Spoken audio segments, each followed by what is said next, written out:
on the planet, with locations on and within a garment. I'm going to give you an overview of the large body of practice-based research that I've been doing over the last couple of years. For a long time, I've been concerned with exploring the fine veneer of cloth that stands between us and the world. Our clothes can be viewed as objects that accompany our lives, travelling with us as we move through life, a witness to our experiences, a place where memory and matter is deposited, and a place we inhabit as home physically and metaphorically.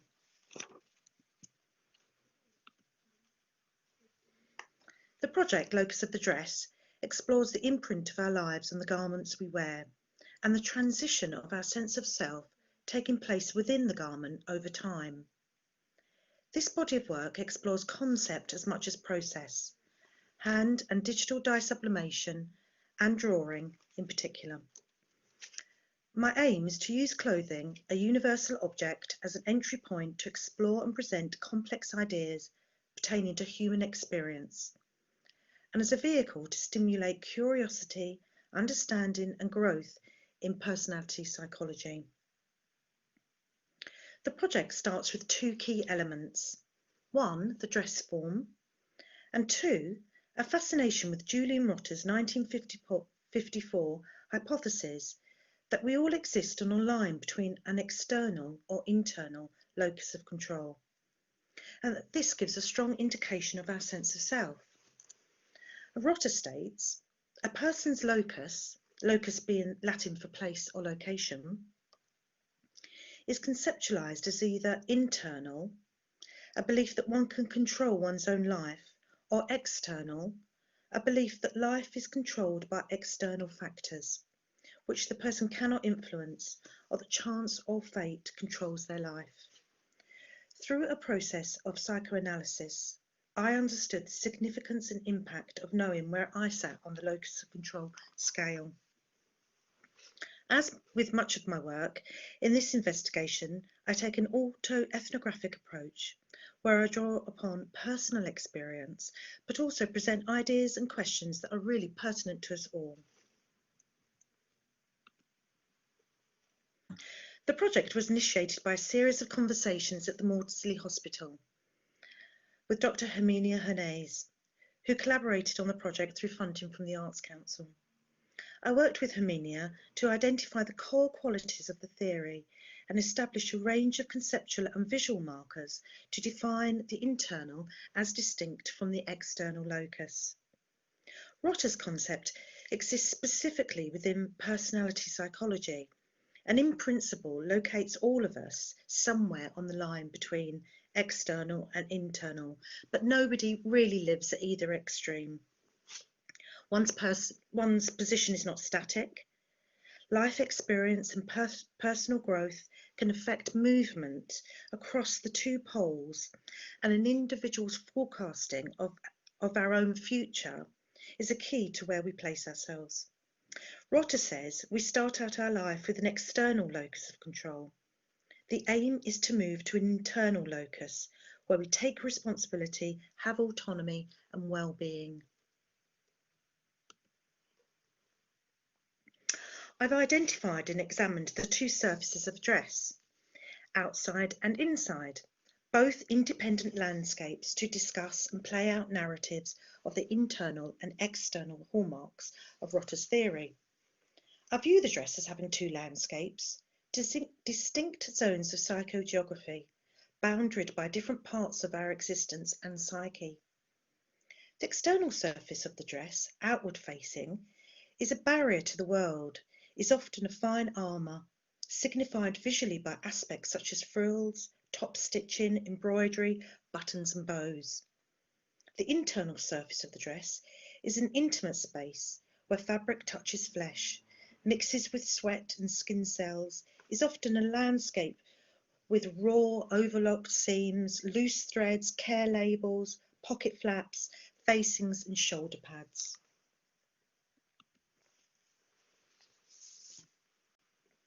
I've chosen two personally significant geographical locations for their appropriate characteristics and ability to embody the qualities of the two poles of Rotter's theory. The first is Cincinnati and the surrounding towns of Ohio, USA. It is used to conjure the external locus. Rotter says those with a strong external locus feel like their outcomes are outside their control, unpredictable, that life's events are determined by fate. They have a reliance on external factors, lucky charms, and superstitions. Known as Tornado Alley and fraught with uncertainty due to its extreme meteorology, Ohio experiences high incidence of tornadoes. My parents moved there from the UK over 30 years ago when I was a student. Research at Ohio's libraries yielded photographs of its infamous 1974 super outbreak. It's the biggest tornado incident ever recorded, where 148 tornadoes were charted over the two-day outbreak. And a staggering 10 tornadoes were recorded on the ground all at the same time in the Cincinnati area. So after some research, I obtained permission to draw from a community photograph taken during the time. The internal locus is represented by the Thanetian Coast of Margate and Ramsgate in Kent in the UK. To establish the internal imagery, I walked the sublime Thanetian coastline where I now live, photographically recording the changing tides, especially at the Walpole Bay tidal pool in Margate. I moved out of London, central London, after the 2005 terrorist bombing played out literally in front of my home.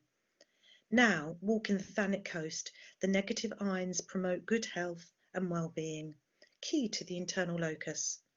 The tides are so predictable, I could look them up in the handbook or even get an app for my phone. And Rotter says those with a strong internal locus believe hard work leads to positive outcomes. They tend to take responsibility for their actions when things go well and even when they don't. So moving back to looking at the work from Ohio, Rotter describes how the external loci is often associated with the early and immature life.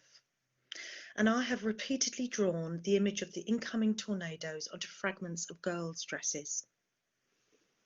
I'm also drawing my mother's jewellery. Some were gifted to me as she left the UK, or passed down as lucky omens or good luck charms. And recently I drew her charm bracelet as we chatted over FaceTime. In some of the work, the lucky charms are actually sewn onto the piece. But always the surface of the garment is laden with graphite, oppressive, heavy with repeated matter, and so much so that the graphite is often leaking off the surface and onto the gallery floor. This is me in my studio working on the circle skirt.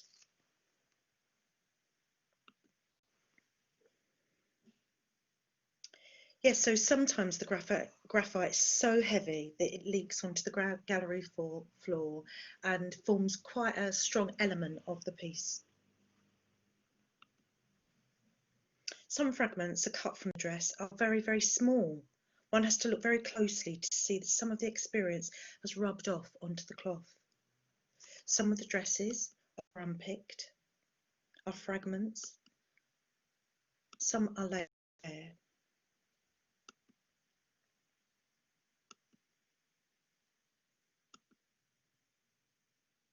Although ideas-based, this work is highly crafted and presented in a fine art context. And my aim really is to elicit personal reflection and provoke curiosity and psychological growth in an audience. Shown here is the exhibition drawn to Ohio.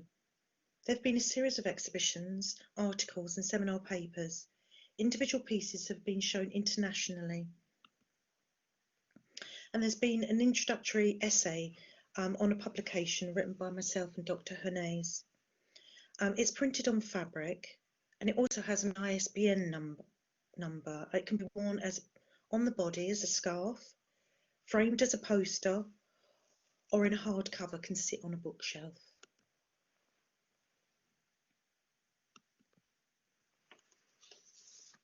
The body of work has never been shown altogether, and I've been working on a number of digital presentations of more immersive installations.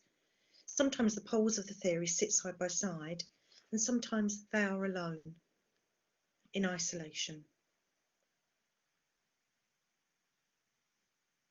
You'll notice that as the visual qualities of the internal loci move, they shift in colour. So now we're looking at the internal surface. The images have gone to full colour. They fuse the image of the dress with the coastal image as an imprint of experience and place.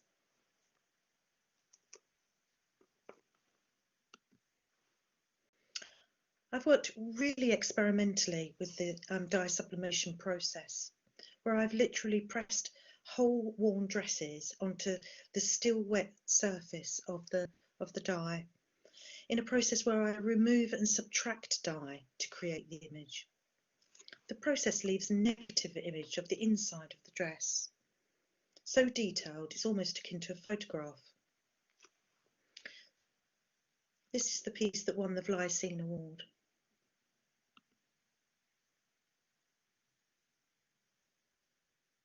But here, it is all about what is left behind, an imprint, and also feels a little bit like shedding the skin.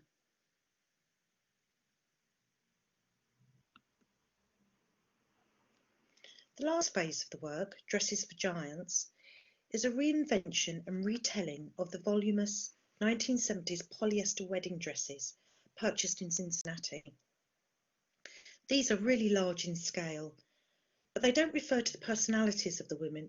Sorry, they are large in scale, but they do refer to the personalities of the women who wore these dresses, not their size. These express the ultimate stage of Rotter's theory as they move location from Ohio to Kent, and the internal space transforms. These pieces also reference the coastal bellbuoys found around the coast where I live. These are used to facilitate safe nautical navigation. And also I'm referencing ornamental bell ladies, also found in charity shops along the coastal towns where I live.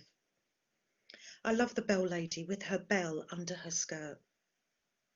For me, both represent an early warning system, and they strongly align to the final stage of Rotter's theory.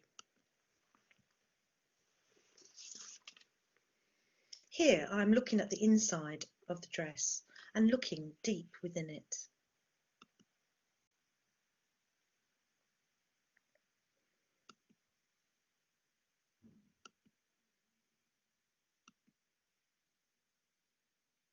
I've worked a manual process where dyed whole dresses are used as an object to print with, creating analogue prints that appear almost photographic. And these are often mistaken for cyanotypes. This is the sewing room at UCA where I'm just pressing the embroidery and stitching around the perimeter of this. This final stage of the investigation also acts to stimulate curiosity and understanding around textile and fashion consumption by the reinvention and reuse of these 1970s polyester wedding dresses. It's a way to create poetic and provocative outcomes, and the dresses transform from what can be sometimes quite unpleasant polyester dresses into almost historical images of dresses. In my practice, I'm committed to diverting man-made fabric destined for landfill, reusing, adapting and reappropriating polyesters.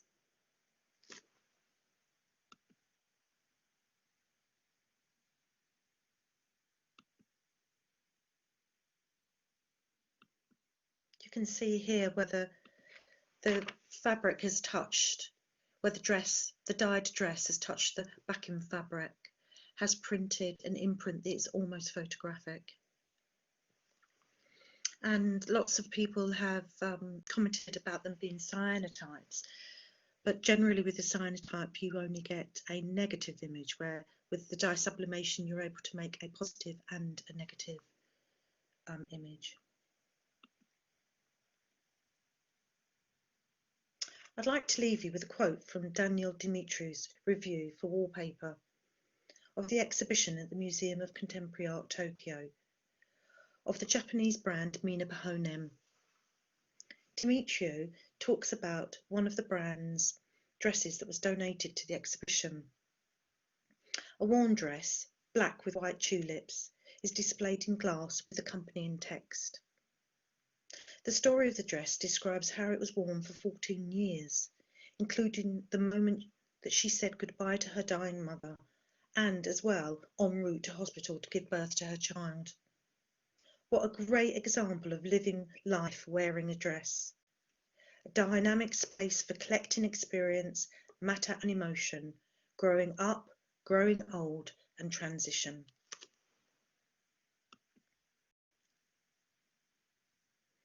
So thank you. That's the end of my talk. I think I've finished quite early.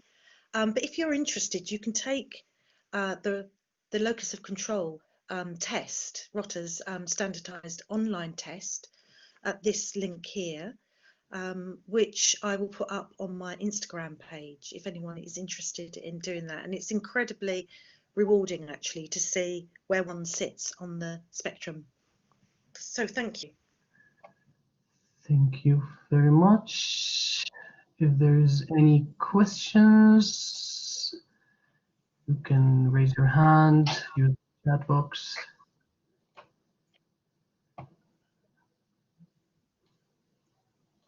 No I can't see the chat. Diana, you have a question, please. Yeah, no question. Just to say I thoroughly enjoyed that, Shelley. I mean, not enjoyed, but it's really, really interesting. And I haven't really heard you speak about what goes on behind it all before. I mean, I probably should have, but there we are. I've joined now, and now I know. And it's just wonderful, just, amazing. I'm really pleased and well done. So I shall be taking my test later. I think that's probably a very good idea. I'll let you know the results. Okay, great. I mean, thank you for that, Diana. And I think that that's actually quite universal, that in all arts communities, we're often working with colleagues, but we don't ever get the time to really discuss what our work's about and really find out the core inspirations and the processes. So yes, I'd love to hear about your work in a more detailed way, Diana. Yeah, one day. Okie doke. Anyway, thank you. Thank you. Wendy Ward, a question? Hi. Hello, can you hear me? Yes. Yes. Hi. Hi, Shelley. Thanks for such a really interesting talk.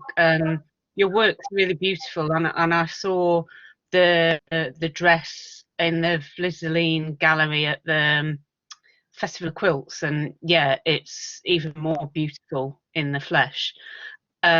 What I was interested to ask you is, what have you done anything, or do you plan to do anything with the dresses that you've taken the prints from? Well, I don't know if you can see my image. They're hanging on my wall at the back of my studio. Oh, wow.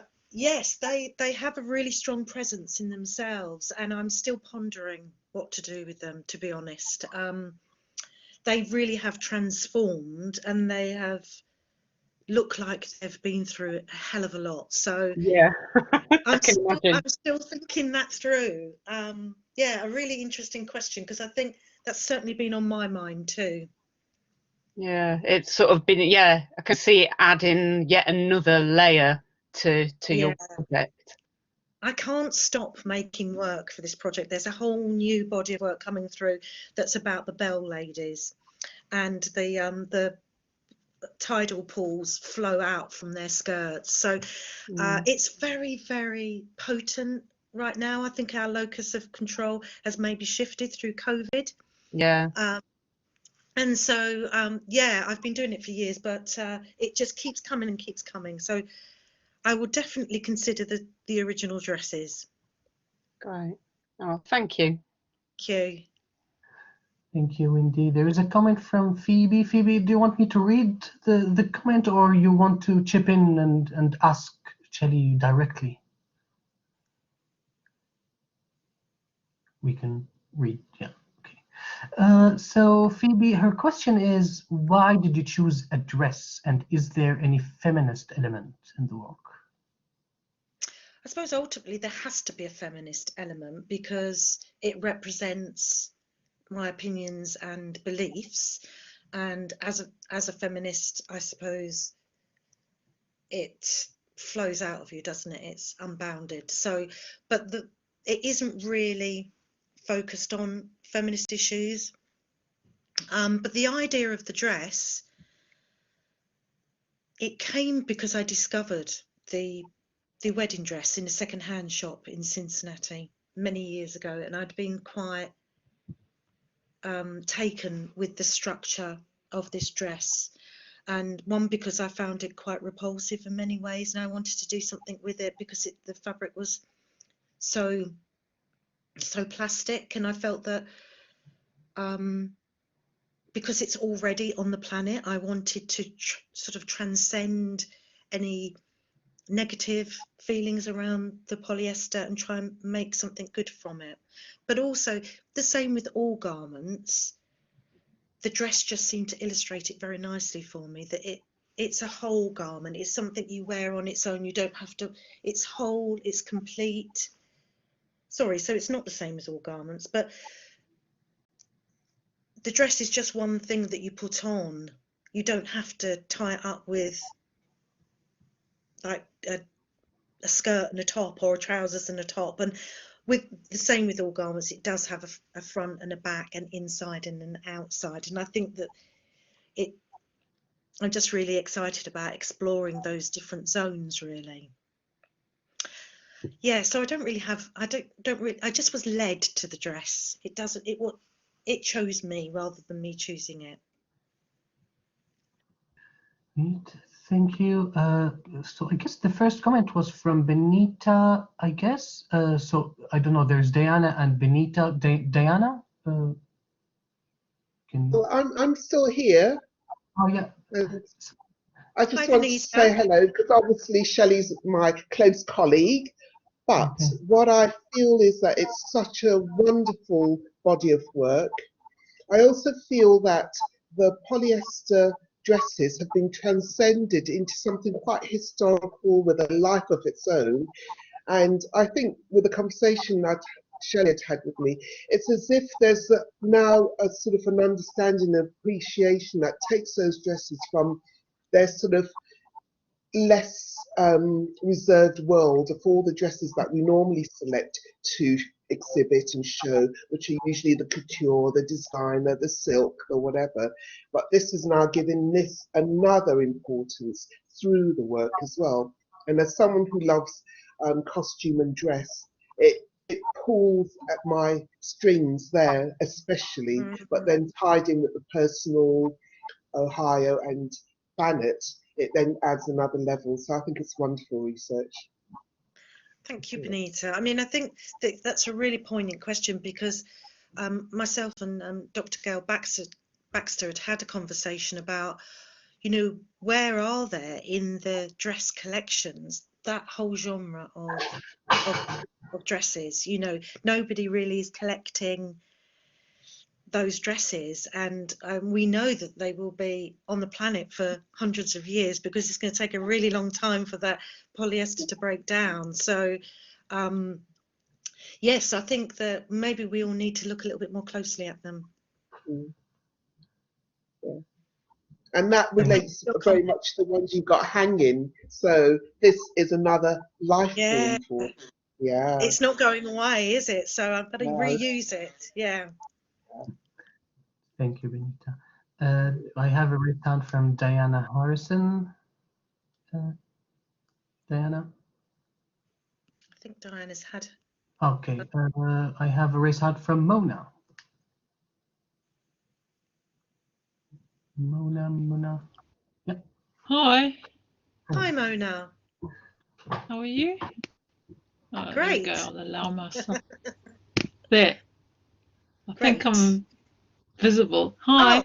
Oh, Shelly, so I'm obviously really interested in the whole idea of place and cloth as an object. But what I think it's taking up on the point before. It's very much that everydayness of the object. And also where it just isn't in the archive, that everydayness. And then what I wondered is how particular are they to that area, to that specific landscape? How particular is that form of dress? Because it looks so like a kind of settler dress from like the 1900s, you know. But if I will put up on my Instagram a photograph of the dress before I printed it. I have a photograph of it hanging in the second-hand shop when I walked in and I saw it and I went, oh, I really like that. No, I mean, actually, it has transformed. It isn't anything relating to the geographical location. Okay. It's generic polyester wedding dress. I think you'll be surprised when you see it. And are they obviously of a particular time, sort of within Western culture, or? Yeah, so I think that we're talking sort of 70s to 80s, aren't we? Okay. And I think that obviously that does perpetuate. There is still that sort of genre of wedding dress, and still those materials are being used. But I think that there is a whole new body of polyesters that are being manufactured that are more silk-like, more that replicate natural fibres, or look like them, but not in fibre content.